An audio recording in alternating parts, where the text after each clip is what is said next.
여러분 안녕하십니까? 광주 MBC 뉴스투데이입니다. 먼저 오늘의 주요 뉴스입니다. 세월호가 3년 만에 물 밖으로 모습을 드러낸 가운데 인양 작업이 계속되고 있습니다. 많은 사람들이 긴장 속에 온전한 인양을 기다리고 있습니다. 최대 승부처인 호남 경선을 앞두고 민주당과 국민의당의 대선 후보들의 공약 대결과 민심 잡기 경쟁이 치열합니다. 의약품 리베이트 사건에 연루된 총경급 경찰 간부가 뇌물수수 혐의로 검찰에 체포됐습니다. 국립과학수사연구원이 전일빌딩 천장에서 총탄을 찾는 작업을 오는 28일부터 시작합니다. 5.18 당시 계엄군의 무차별 사격을 입증할 단서가 될지 주목됩니다. 세월호가 수면 위로 떠오른 안도도 잠시 선체 일부가 바지선과 접촉하면서 차질이 생겼습니다. 선박의 차량 출입구인 램프를 잘라내고 있다는 소식에 인양 작업을 지켜보던 유가족들은 걱정에 밤잠을 이루지 못했습니다. 현장에 나가 있는 김진선 기자 상황 전해주시죠. 네, 진도 동거차도에 나와 있습니다. 지금 이곳에 머무는 유가족들은 인양 작업 상황을 주시하며 현장으로 나가기 위해 대기하고 있는데요. 밤사이 전해진 좋지 않은 소식에 분위기도 더욱 가라앉아 있습니다. 어젯밤 10시쯤 해양수산부는 긴급 브리핑을 통해 선미 램프를 제거하고 있다고 밝혔습니다. 램프는 경사면으로 이뤄진 차량 출입구로 세월호에는 좌우에 하나씩 달려 있습니다. 어제 오후 떠있는 세월호에서 우측 램프를 확인할 수 있었는데요. 반대쪽, 그러니까 수중에 있는 좌현 램프가 잠금 장치가 파손돼 열려 있다고 설명했습니다. 10m 길이의 램프가 열려 있는 상태로는 반잠수식 선박에 선체를 올리기 어렵기 때문에 절단이 불가피하다는 겁니다. 오늘 오전까지 제거한다고 밝혔는데 모레부터는 물살이 빨라져 작업이 어려워지기 때문입니다. 오늘까지 세월호를 반잠수식 선박에 거치하지 못하면 인양이 중단될 상황이 발생할 수도 있는 겁니다. 선체를 양쪽 바지선에서 끌어올리기 때문에 수평을 유지하는 것이 중요해 정밀한 조정에도 많은 시간이 걸렸는데요. 유가족들은 10m 길이의 대형 구조물을 잘라내면 균형에 또다시 문제가 생기는 것 아니냐는 우려를 나타내고 있습니다. 지금까지 진도 동거차도에서 MBC 뉴스 김진선입니다. 세월호는 인양이 완료되면 목포 신항으로 옮겨집니다. 미수습자 수습과 선체 조사가 이뤄질 목포 신항에서도 세월호 거치 준비가 본격화되고 있습니다. 김양훈 기자가 취재했습니다. 세월호가 거치될 목포 신항 철제부두는 3만 3천 제곱미터. 바다쪽에서 봤을 때 철제부두 왼쪽에 세월호가 옮겨집니다. 목포 신항 철제부두에는 컨테이너 15,000개를 실을 수 있는 대형 화물선이 정박해 있습니다. 해양수산부는 세월호 거치를 위해 조만간 이 화물선을 인근 석탄부두 쪽으로 옮겨 철제부두를 비워놓을 방침입니다. 목포 신항에 도착한 세월호는 레일을 이용한 초대형 트랜스포터 40여 대에 의해 철제부두로 옮겨집니다. 철제부두에는 또 이달 말까지 컨테이너 50여 개가 배치됩니다. 세월호 현장 수습본부를 비롯해 세월호 유가족과 미수습자 가족 등을 위한 공간으로 사용됩니다. 현장 준비를 하고 있습니다. 그래서 3월 말까지는 주요한 어떤 시설들이 얼개를 좀 갖출 수 있도록 하고요. 세월호가 거치될 목포 신항 현장 점검도 본격화되고 있습니다. 김영석 해양수산부 장관과 이낙연 지사는 세월호 선체 정리가 진행될 목포 신항 철제부두 긴급 점검에 나섰습니다. 목포시도 컨테이너와 각종 편의시설 설치 장소를 파악하는 등 세월호 거치를 대비해 각종 인허가 절차를 간소화하기로 했습니다. 목포 신항 철제 부두에 설치되는 각종 시설물 인허가를 최대한 빨리 진행하는 등 세월호 거치 준비에 목포시가 적극 지원할 계획입니다. 해양수산부와 경찰 등 관계기관들은 이번 주 안에 종합대책회의를 열고 세월호의 목포 신항 거치를 대비할 계획입니다. MBC 뉴스 김양훈입니다. 세월호 선체 인양 작업 현장에는 내부에 남아있던 기름이 흘러나와 얇은 유막을 형성하고 있는데요. 선체가 모습을 드러낼수록 잔존유가 더 흘러나올 것으로 예상돼 어민들은 3년 전 악몽을 떠올리며 크게 긴장하고 있습니다. 양현승 기자입니다. 세월호 선체가 점차 모습을 드러내고 있는 인양 현장. 바닷속에 있던 세월호가 움직이면서 기름 일부가 유출된 상태입니다. 얇은 막 정도가 지금 이제 보이고 있는데 결코 많은 양은 아니라고 보고요. 해양수산부가 계산한 세월호의 잔존유는 차량 연료까지 감안해 221kl. 이 가운데 잠수부 접근이 불가능한 곳으로 분류돼 작업이 아예 이루어지지 못한 곳의 잔존유는 50kl, 250드럼에 이릅니다. 해양수산부는 잔존유 양이 많지는 않을 것이라면서도 기름 유출 가능성은 높게 보고 있습니다. 그때가 되면 이제 기름이 많이 유출이 되고 하기 때문에 선상이 상당히 좀 위험하고 500m 반경에서 상하이 셀비지가 1.6km 반경 안팎에는 해양관리공단과 해경이 방제선 16척을 투입한 상황이지만 어민들 걱정을 덜기엔 역부족입니다. 지금 미역을 채취할 시기인데 저게 인양을 한다고 인양을 하니까 참 어민들은 우리들은 참 걱정인데. 세월호 잔존유 유출의 최대 고비는 선체를 반잠수식 선박에 올리는 공정이 될 것으로 보입니다. MBC 뉴스 양현승입니다. 요즘 옷 입기가 참 고민되는 날씨입니다. 오늘은 구름이 많다가 점차 흐려지겠는데요. 낮 동안에는 남해안을 중심으로 살짝 빗방울이 떨어지는 곳도 있겠습니다. 내일은 새벽부터 남서해안에서 비가 시작돼 낮에 광주와 전남 전 지역으로 확대되겠습니다. 5에서 10mm의 강우가 예상되고요. 밤에 모두 그치겠습니다. 또 내일과 모레 오후에는 천둥과 번개를 동반하는 곳이 있으니까 시설물 관리에도 각별히 신경 쓰셔야겠습니다. 오늘 광주의 낮 최고 기온은 15도로 어제보다 1도가량 낮겠습니다. 여전히 아침과 낮에 일교차가 커서 감기 가능 지수가 높습니다. 내일 아침에는 구름대의 영향으로 7도로 비교적 포근하게 출발하겠고요. 낮에는 비의 영향으로 인해서 기온 살짝 떨어질 것으로 예상됩니다.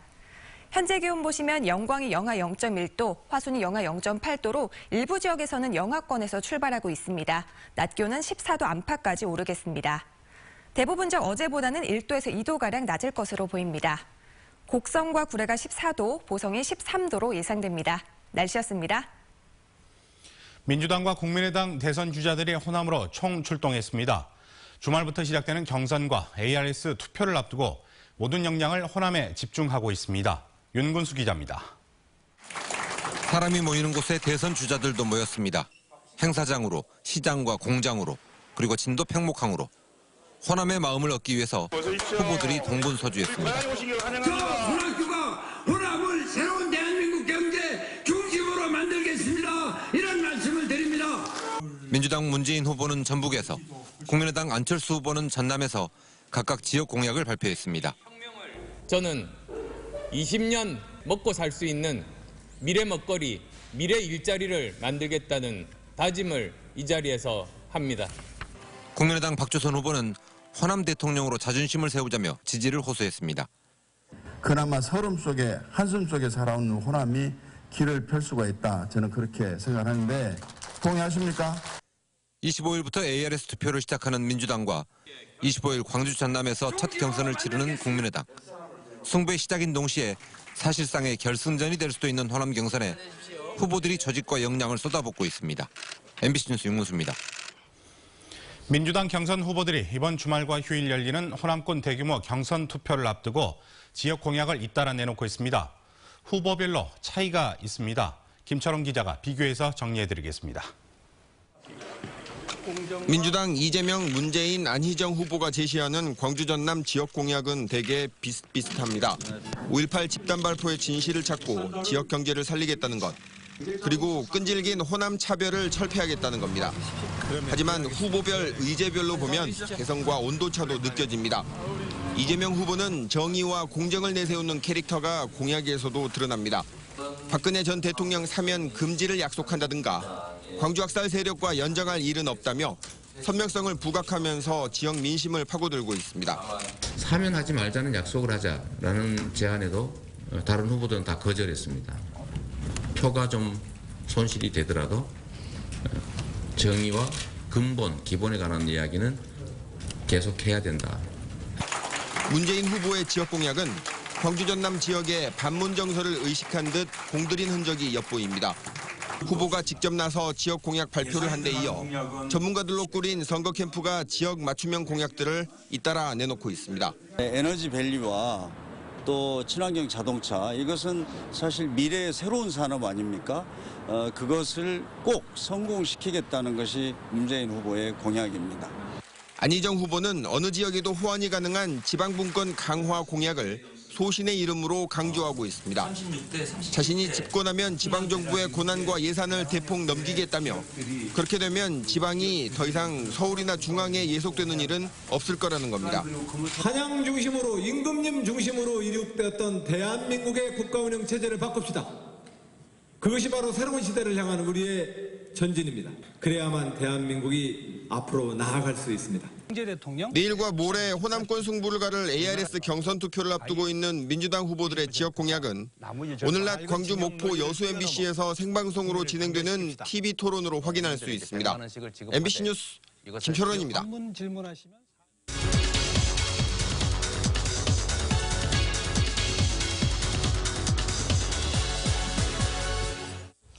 대통령 탄핵 이후 대선이 가까워지면서 선거법 개혁에 대한 요구도 커지고 있습니다. 광주 시민단체들도 18세 투표권과 대통령 결선 투표제 등을 요구하는 공동행동에 나섰는데요. 선거법 개혁 광주행동에 참여하고 있는 이병용 전 동광대 교수 모시고 그 자세한 이야기 나눠보도록 하겠습니다. 어서 나오십시오. 안녕하십니까. 네, 선거법 개혁 광주행동에서 요구하는 개혁 과제 과연 어떤 게 있을까요? 네. 1000만이 넘는 광장의 촛불은 성숙된 시민의식을 보여주었습니다. 정치 또한 시민의식에 걸맞는 수준이 되어야 된다고 생각을 합니다. 저희의 요구사항은 첫째, 세 가지를 요구하고 있습니다. 그중에서 선거와 관련하여 시민의 정치적 표현을 억압하는 선거법을 개정하라는 것입니다. 둘째, 선거 연령을 만 18세로 낮추라는 것입니다. 셋째, 정당 득표율에 따라 국회 의석을 배분하는 연동형 비례대표제를 도입하라는 것입니다. 넷째, 대통령과 지방자치단체장의 선거에 결선 투표제를 도입하라는 것입니다. 네, 대통령 선거에 결선 투표제를 도입하자는 게 정치권에서도 쟁점인데요. 도입을 주장하시는 이유가 있을까요? 네, 대통령이나 지방자치단체장을 뽑는 선거는 당선자의 전통성이 중요하고 대표성이 또한 최대한 높여져야 됩니다.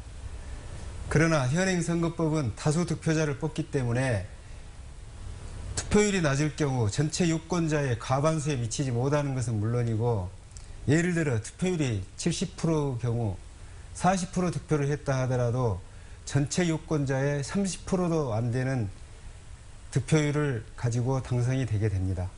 네, 말씀하신 18세 투표권 같은 경우에는 시민사회에서 오랫동안 요구해 왔는데도 별다른 진전이 없었는데요. 보수정당의 반대도 문제지만 민주당이나 국민의당도 너무 소극적인 거 아닌가 싶은데요. 네, 그렇게도 보입니다. 선거법 개혁 광주 행동에서 광주 지역 현역 국회의원들에게 질의를 한 결과 7분이 동의한다는 회신을 해왔습니다. 한 분은 아직 응답을 하지 않았습니다. 물론 응답을 했다고 하는 것이 선거법 개정에 앞장선다는 것은 아닐 것입니다. 우리 지역의 민주당과 국민의당이 보다 더 적극적으로 나서도록 시민사회가 촉구를 하겠습니다. 선거법 개혁운동은 광주 지역에만 한정하지 않고 있습니다. 전국 각지의 시민단체가 의정활동의 평가와 함께 선거법 개정 활동에 대해서도 평가를 하게 될 것입니다. 네. 마지막으로 선거법 개혁을 실현하기 위해서 시민사회가 어떤 행동에 나설 계획이신가요? 네, 선거법 개혁은 적폐청산의 첫걸음이라고 생각을 합니다. 현재 참여단체는 19개 단체입니다. 앞으로 지역의 참여단체를 확대하고 연대를 확대해 나가겠습니다. 네. 이제부터 선거법 개혁 페이스북 릴레이를 시작했습니다.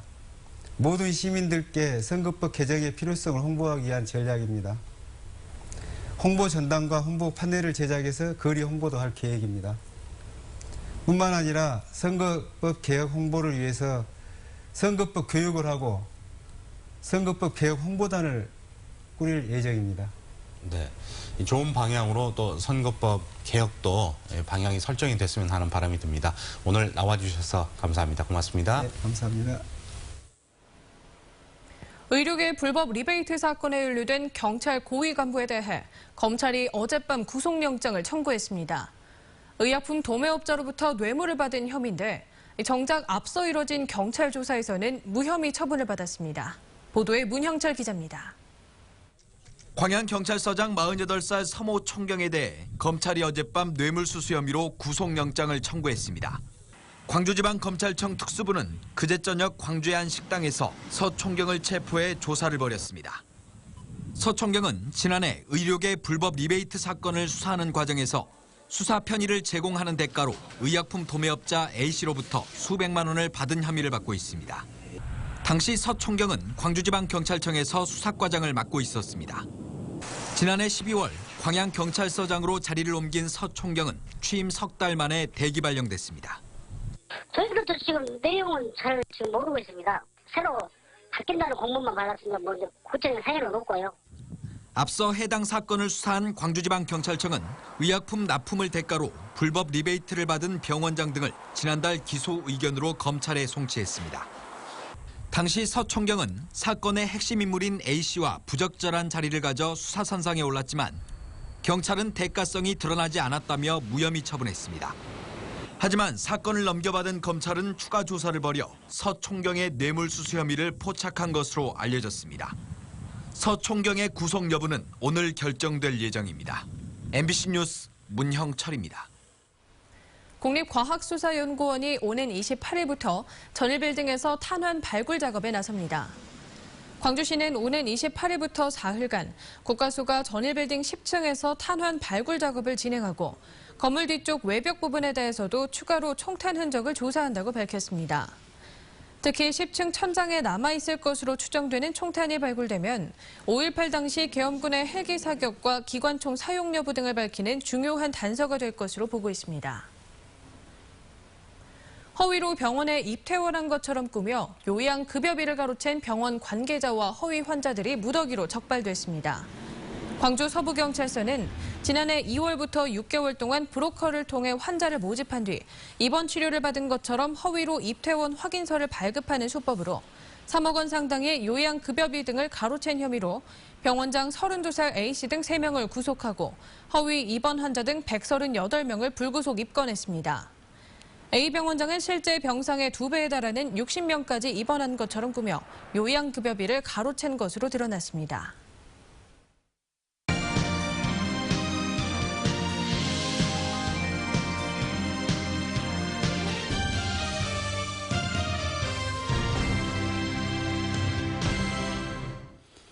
(3년) 전 4월 16일 이후 여러분의 삶은 어떻게 달라지셨습니까? 많은 분들이 세월호 참사를 각자의 방법으로 기억하고 있을 텐데요. 세월호 3년상을 치르는 시민들의 기억을 모아둔 전시가 5.18 민주화운동 기록관에 발현됐습니다. 이미지 뉴스 리포터입니다. 평범한 돌 계단에 세월호 희생자를 추모하는 시집이 놓였습니다. 사람들은 시집 속 희생자의 이름과 자신의 이름을 나란히 쓰면서 기억하기로 했습니다. 세월호 참사 후 3년. 이를 기억하고 알리기 위한 기록들이 5.18 민주화운동 기록관에 모였습니다. 개개인이 가지고 있는 어떤 그런 기억이나 기록들을 다수의 사람들이 서로 공유할 수 있다면 차후에 그게 공동체의 기억이 되고 공동의 역사가 될 수 있는 밑거름이. 이번 전시의 특징은 시민들이 함께 만들어가는 전시라는 겁니다. 기억을 공유하고 싶은 관람객들은 이 빈 공간에 물품을 전시할 수 있습니다.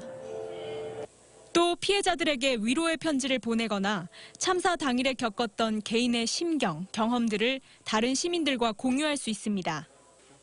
세월호의 고통을 함께 짊어진 시민들에게 3년의 기다림 끝에 이루어진 세월호 인양은 진실을 기억하는 또 다른 시작입니다. 그래서 인양으로 그치지 않고 그날 정말 무슨 일이 있었는지 결국은 그게 밝혀지는 게 희생자들에게 그리고 가족들에게 가장 큰 위로가 될 것 같거든요. 세월호 참사를 기억하고 공유하는 이번 전시는 5월 말까지 이어지며 세월호 희생자들과 5월 어머니, 시민 상주가 함께하는 집담회가 이번 주말에 열릴 예정입니다. MBC 뉴스 이미지입니다. 윤장현 시장은 재산이 줄었고 이낙연 지사는 늘었습니다. 고위공직자 재산 공개에 따르면 윤장현 시장은 8억 2,300만 원을 신고해 작년보다 1억 5,300만 원이 줄었고 이낙연 도지사는 15억 2,200만 원으로 작년보다 5,400만 원이 늘었습니다. 장희국 시 교육감은 6,100만 원이 증가한 6억 7,400만 원을 신고했고 장만채 도교육감은 지난해보다 3,800만 원이 늘어난 6억 100만 원을 신고했습니다. 한편 광주 공직자 중에서는 김종식 경제부시장이 40억 3,700만 원으로 재산이 가장 많았고 전남에서는 임명규 도의장이 77억 1,700만 원을 신고해 최고액이었습니다. 무등산사랑 환경대학 제44기 입학식이 열렸습니다.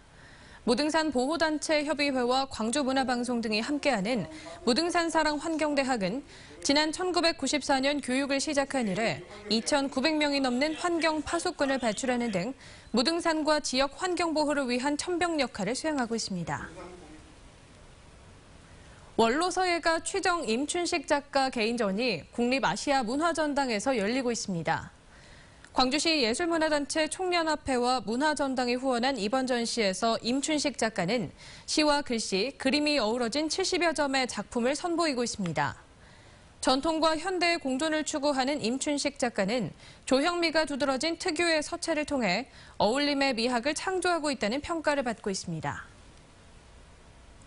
광주 전남 지역 출신 대학생들을 위한 제2남도학숙이 내년 2월 문을 엽니다. 광주시는 서울 은평구 녹번동에 건립 중인 이 남도학숙이 골조공사와 마감공사 등을 하고 있다며 공사가 오는 11월쯤 마무리될 예정이라고 밝혔습니다. 604명이 생활할 수 있는 제2남도학숙의 기숙사비는 제1남도학숙과 동일한 한 달 15만 원으로 정해졌습니다.